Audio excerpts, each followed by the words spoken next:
What's up guys, muri sei, how are you doing? Oh ladies uko muriko here, muri sei nai ladies dzangu, muri sei zvenyu. So guys, I want to come here ne chikudza ine zve Sports Beauty Spa iri Cape Town. Chiti Cape Town noenda kurangarira and I love you guys, andina kubva ikoko zvese nema plugs anditi. So ndakaona akawanda wenyu vachibvunza kuti mai mazi mune favor ko isusu vekujobek kuna naso weto kuna nani mukuda kuti tipiwe nani ko plug. Ndakati let me look for the best plug. So guys, ndakuigira plug ye PS Beauty Studio iri ku Midrand. So vari munana Jobeki vanoitirwa futi mahouse calls.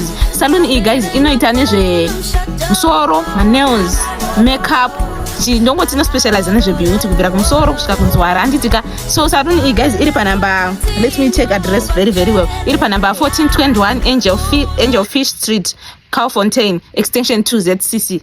Mapanzwisisa panamba 1421 Angel Fish Street, Calfontaine, extension 2 ZCC. Anditi phone number dzavo ndokupai comment section movabata ndokwanisa kuzidedzera nditi kandi ngokudedzera number dzavo vamwe vanoda kunyora papepa vasanga vasakadozodzoka pavideo kuti vazodzwana again. So number dzavo dzinoti 0655 37 1106 again 065 537 1106. Vabate guys, vanoitira futi kumba vanokwanisa kuita mahouse calls, but iwo ndononga kuita sei unga kuchibhadhara wakaka transport munongoziya because vari chipi kapana pavachakuchaja sick money panzwara then vozotora transport yavo ipapo vanobva vasara vasina kana 2 rand. So guys, vari kuJobek neSoweto nechichi ndichakulistirai nzvimbo dziri padhuze dzavanokwanisa kuuya idzo kudzimba dzenyu mucomment section moona kuti munokwanisa here kuenda. Vasingakwanise kuenda koko mondiudza ndokutsvagira futi another best plug kunzvimbo yamunenge muri anti.